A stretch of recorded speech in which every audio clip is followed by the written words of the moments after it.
सावन में हर सुहागन ये 3 काम जरूर करें, होगी हर मनोकामना पूरी। नमस्कार दोस्तों, राधे राधे, नमः शिवाय।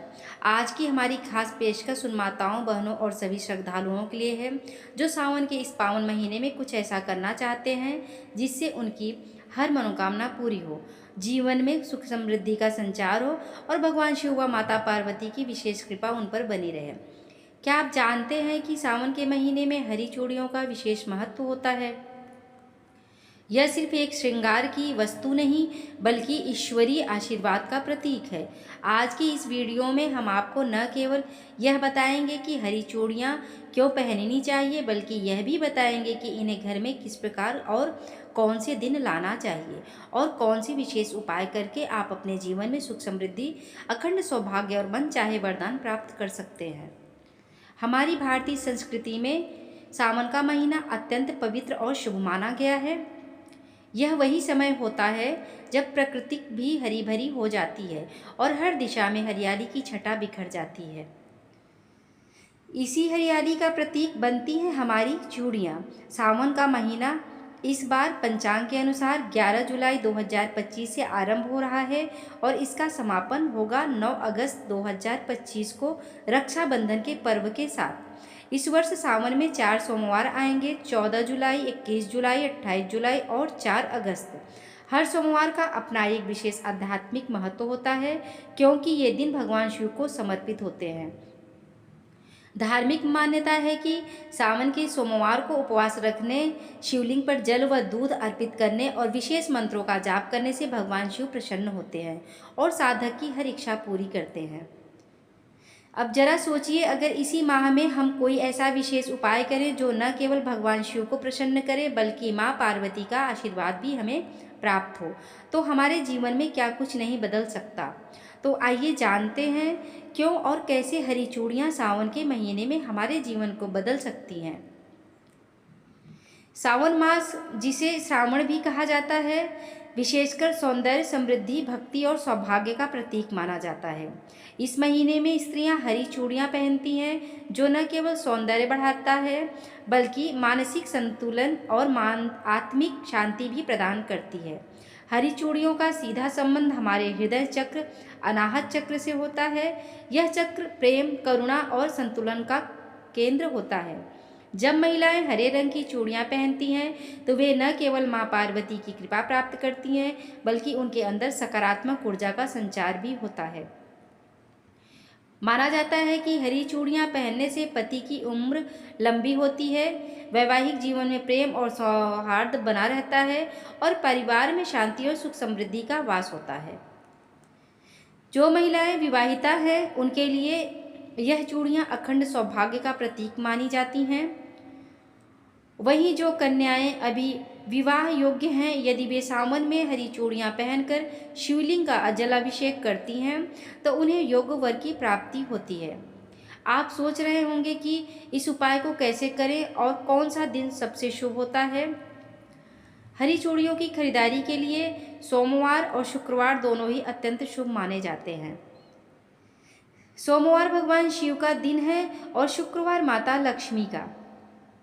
यदि कोई स्त्री इन दोनों में से किसी भी दिन हरी चूड़ियां, हरे वस्त्र, हरी बिंदी और हरा कांच का कड़ा धारण करके शिव पार्वती की पूजा करें और ओम गौरी शंकराय नमः मंत्र का 108 बार जाप करें तो उसे विशेष पुण्य की प्राप्ति होती है। ऐसा कहा जाता है कि यदि इस प्रक्रिया को श्रद्धा और भक्ति के साथ किया जाए तो मनचाहा फल अवश्य ही प्राप्त होता है। विवाहित स्त्रियों को यह उपाय अखंड सौभाग्य प्रदान करता है जबकि अविवाहित कन्याओं को योग्य जीवन साथी का वरदान मिलता है। इतना ही नहीं, कुछ विशेष चीज़ें हैं जिन्हें सावन के महीने में घर में लाना अत्यंत शुभ माना जाता है। इन चीज़ों के घर में आने से धन संपत्ति में वृद्धि होती है, सकारात्मक ऊर्जा का संचार होता है और जीवन में आने वाली रुकावटें स्वतः ही दूर हो जाती हैं। तो अब बात करते हैं उस विशेष सामग्री की जिसे सावन में घर में लाना बेहद शुभ और फलदायक माना जाता है। हरी चूड़ियों के साथ साथ कुछ ऐसी वस्तुएं हैं जो घर में शुभता और सौभाग्य का संचार करती हैं। इनमें तुलसी का पौधा, गौरी शंकर रुद्राक्ष, नागकेसर, काली मिर्च, लौंग, हल्दी, पंचमुखी दीपक, अक्षत, कुमकुम, चंदन, पीले और लाल वस्त्र, श्रीफल, तांबे का लोटा, गंगाजल, शहद और शुद्ध देशी घी जैसी सामग्री सम्मिलित है। इन सभी वस्तुओं को श्रद्धा और विधिपूर्वक घर में स्थापित करने से आपके जीवन में चमत्कारिक परिवर्तन आ सकते हैं। हर सामग्री का अपना अलग महत्व है। जैसे तांबे का लोटा पवित्रता का प्रतीक है, तो गंगाजल घर की नकारात्मक ऊर्जा को समाप्त करता है। तुलसी का पौधा सौभाग्य और सकारात्मकता का संचार करता है। वहीं गौरी शंकर रुद्राक्ष वैवाहिक जीवन को सुखमय बनाता है। अब आप खुद सोचिए, क्या आप अपने जीवन में सुख, सौभाग्य और समृद्धि नहीं चाहते? यदि हाँ, तो इस सावन अपनी पूरी श्रद्धा के साथ ये उपाय जरूर अपनाएं। हरी चूड़ियाँ खरीदें, उन्हें विशेष दिन पर पूजा करके धारण करें और जिन अन्य सामग्री की बात की गई है उन्हें भी अपने घर में स्थापित करें। यदि कोई महिला प्रतिदिन प्रातःकाल हरी चूड़ियाँ पहनकर शिवलिंग पर जल, बेलपत्र और सफ़ेद फूल अर्पित करे और साथ ही ओम नमः शिवाय मंत्र का जाप करे, तो उसका मन और वातावरण दोनों पवित्र हो उठते हैं। इससे न केवल उसकी मनोकामनाएं पूर्ण होती हैं, बल्कि उसके घर में शांति, प्रेम और सामंजस्य का वातावरण भी बना रहता है। घरेलू कलह, मानसिक तनाव, वैवाहिक असहमति जैसी नकारात्मक शक्तियां धीरे धीरे समाप्त हो जाती हैं। धार्मिक परंपरा में यह भी कहा गया है कि यदि कोई महिला सावन के पहले सोमवार या हरियाली तीज के दिन अपनी किसी सखी या बहन को हरी चूड़ियाँ उपहार स्वरूप दे, तो उसका पुण्य कई गुना बढ़ जाता है। इस प्रकार का दान न केवल परस्पर स्नेह और समर्पण का प्रतीक बनता है, बल्कि यह स्त्री जीवन में लक्ष्मी के वास का कारण भी बनता है। विशेषकर यदि यह चूड़ियाँ किसी विधवा या निर्धन महिला को दी जाए, तो उसका फल और भी विशेष होता है, जिससे दरिद्रता दूर होती है और देवी लक्ष्मी की अनुकंपा सदा बनी रहती है। हरी चूड़ियों का संगम अगर हरी साड़ी, हरा सिंदूर, हरे फूल और हरे पत्तों के साथ किया जाए, तो यह स्त्री जीवन को और अधिक सौम्य, समृद्ध और मंगलकारी बना देता है। यह भी अत्यंत आवश्यक है कि इन चूड़ियों को शुभ मुहूर्त में ही खरीदा जाए। अशुभ समय, क्रोध या मानसिक अशांति की अवस्था में इनका क्रय वर्जित माना गया है, क्योंकि उस समय नकारात्मक ऊर्जा का प्रभाव अधिक होता है। जब कोई महिला चूड़ियाँ खरीदती है, तो उसके मन में भगवान शिव और माता पार्वती का ध्यान, वैवाहिक सुख की प्रार्थना और सकारात्मक ऊर्जा अवश्य होने चाहिए। यह चूड़ियाँ केवल सौंदर्यवर्धक आभूषण नहीं है, बल्कि ऊर्जा संतुलन का एक माध्यम भी है। इन्हें पहनने से कलाई में ऊर्जा का प्रभाव सक्रिय होता है, जिससे स्त्री की शारीरिक शक्ति और मानसिक स्थिरता बनी रहती है। यह उसे पारिवारिक और सामाजिक कर्तव्यों के निर्वहन में शक्ति प्रदान करता है। विशेषकर सोमवार को जब महिलाएं शिव मंदिर में जाकर ओम नमः शिवाय का उच्चारण करती हैं और चूड़ियों की खनक वातावरण में गूंजती है, तब वह ध्वनि न केवल वातावरण को पवित्र करती है, बल्कि स्त्री के भीतर आत्मबल और चेतना को भी जागृत करती है। यह एक ऐसा आध्यात्मिक अनुभव होता है जो उसे भीतर से मजबूत बनाता है। इस प्रकार सावन में हरी चूड़ियों का धारण न केवल परंपरा और आस्था का प्रतीक है, बल्कि यह स्त्री जीवन में अस्थायित्व, प्रेम, सौंदर्य, समृद्धि और देवी शक्ति को आमंत्रित करने का अत्यंत प्रभावी उपाय भी है। और जब हम बात करते हैं 16 श्रृंगार की, तो चूड़ियाँ भी उसमें एक प्रमुख स्थान रखती हैं। 16 श्रृंगार की प्रत्येक वस्तु का न केवल सांस्कृतिक महत्व है, बल्कि उसका गहरा आध्यात्मिक और तांत्रिक प्रभाव भी है। उदाहरण के लिए सिंदूर विवाहित स्त्री का सबसे प्रमुख सौभाग्य चिन्ह है। इसे मांग में भरने से जहां देवी पार्वती और लक्ष्मी की कृपा प्राप्त होती है, वहीं यह आज्ञा चक्र को सक्रिय करके आत्मविश्वास और मानसिक संतुलन भी प्रदान करता है। बिंदी मस्तक पर लगाया जाने वाला वह छोटा सा चिन्ह आज्ञा चक्र का प्रतिनिधित्व करता है। यह न केवल मानसिक एकाग्रता और शांति का माध्यम बनता है, बल्कि देवी शक्ति का प्रतीक भी होता है। विशेषकर लाल या कुमकुम की बिंदी शुभ अवसरों और पूजा पाठ में अत्यंत मंगलकारी मानी जाती है। काजल या सूरमा केवल आंखों की शोभा नहीं बढ़ाता, बल्कि नज़र दोष से बचाता है। नवजात शिशुओं और नवविवाहित स्त्रियों के लिए इसे शुभ माना गया है। यह आँखों को ठंडक देता है और तंत्र शास्त्र में इसे दुष्ट शक्तियों से रक्षा करने वाला बताया गया है। मंगलसूत्र सोने और काले मोतियों से बना एक पवित्र हार होता है जो पति की दीर्घायु का प्रतीक है। यह स्त्री के विवाह संबंधी बंधन को मजबूती देता है और उसे सामाजिक मान्यता भी प्रदान करता है। साथ ही यह ऊर्जा संतुलन और नकारात्मक शक्तियों से सुरक्षा का माध्यम भी बनता है। बिछुए, जो विवाहित स्त्रियां पैरों की दूसरी उंगली में पहनती हैं, आयुर्वेदिक की दृष्टि भी महत्वपूर्ण होती है। यह मासिक चक्र और प्रजनन क्षमता को संतुलित करने में सहायक होते हैं। साथ ही यह धरती से जुड़ाव और सकारात्मक ऊर्जा के संचार का माध्यम बनते हैं। पायल या झांझर, जिनमें घुंघरुओं की मधुर ध्वनि होती है, घर के वातावरण को आध्यात्मिक बनाती है। पायल पहनकर जब स्त्री पूजा करती है तो उसकी हर चाल में आध्यात्मिक तरंग उत्पन्न होती है जो नकारात्मक ऊर्जा को दूर करती है और देवी लक्ष्मी का आहन करती है। मेहंदी, हाथों और पैरों पर सजाई जाने वाली वह सुगंधित सजावट मानसिक शांति और आनंद का प्रतीक है। इसकी ठंडक शरीर को तनावमुक्त बनाती है और गहरी मेहंदी को पति के प्रेम और सौभाग्य का संकेत माना जाता है। अंगूठी न केवल आभूषण होती है बल्कि यह हाथ की अंगुलियों में एक्यूप्रेशर बिंदुओं को सक्रिय कर मानसिक स्पष्टता और भावनात्मक संतुलन को बनाए रखती है। सोने या चांदी की अंगूठी धार्मिक दृष्टि से अत्यंत शुभ मानी जाती है। गजरा यानी फूलों की बेड़ी बालों में सजाई जाती है। यह कोमलता, सुगंध और पवित्रता का प्रतीक है। विशेष रूप से चमेली और गुलाब के गजरे को सुहाग के अवसरों पर पहनना अत्यंत शुभ माना गया है। स्त्रियों द्वारा पहने जाने वाले आभूषण जैसे झुमके, हार, नथ, बाजूबंद, कमरबंद आदि केवल शरीर की शोभा नहीं बढ़ाते बल्कि यह सामाजिक और पारंपरिक गरिमा का परिचायक होते हैं।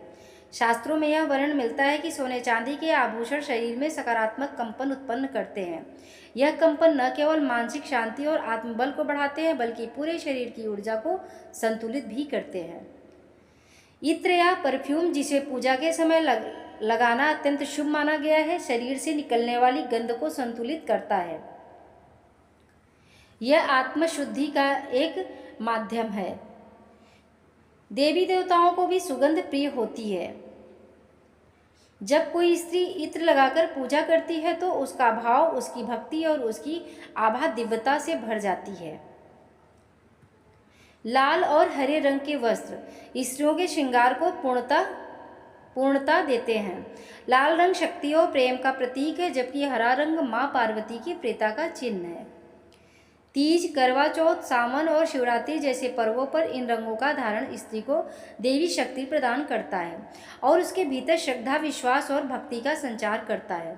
नाक में पहनी जाने वाली नथ सुहागिन स्त्री का प्रमुख आभूषण मानी जाती है। यह नारीत्व, कोमलता और विवाह की पहचान है। नथ पहनने से स्त्री का मुख तेजस्वी बनता है और उसका मन अधिक गहराई से शिव भक्ति में स्थिर होता है। यही कारण है कि शास्त्रों में इसे देवी स्वरूपा स्त्रियों का आवश्यक श्रृंगार माना गया है। पाँवों पर सजाई जाने वाली आलता या आधुनिक रूप में नेल पॉलिश देवी लक्ष्मी की प्रिय मानी जाती है। यह श्रृंगार स्त्री के पाँवों को आकर्षक और पवित्र बनाता है। धार्मिक अनुष्ठानों और विशेष पर्वों पर लाल रंग का प्रयोग देवी शक्ति के आवाहन का माध्यम बनता है। सावन मास में काले तिल और जौ को घर में लाकर पूजा स्थल या अन्न भंडार स्थान पर रखना बहुत शुभ माना गया है। काले तिल शनि ग्रह का प्रतीक है और जौ ब्रह्मा जी का।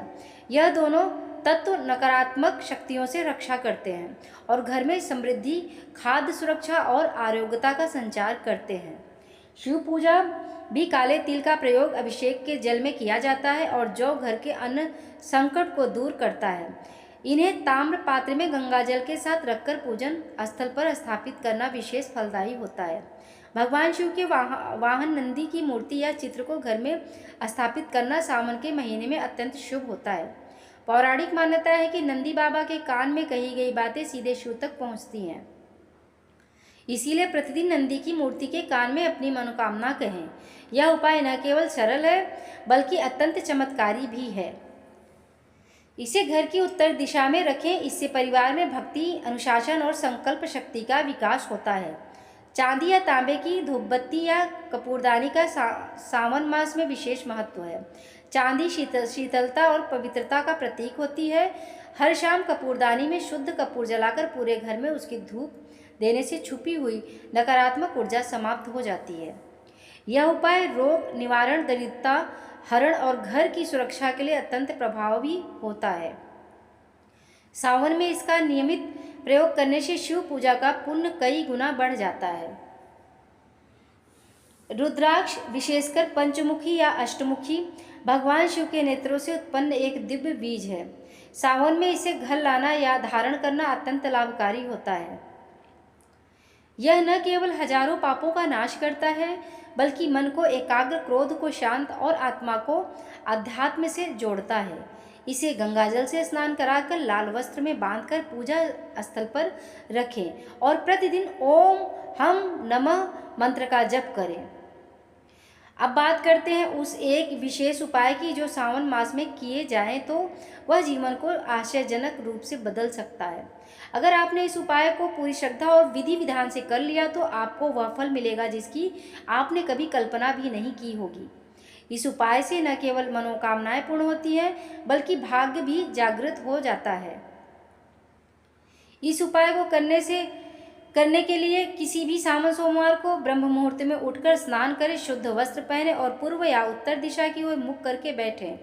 एक तांबे के पात्र में गाय का शुद्ध दूध लें, उसमें गंगाजल की कुछ बूंदें मिलाएं और एक साफ सुथरा बेलपत्र लें जिसमें 3 पत्ते जुड़े हों।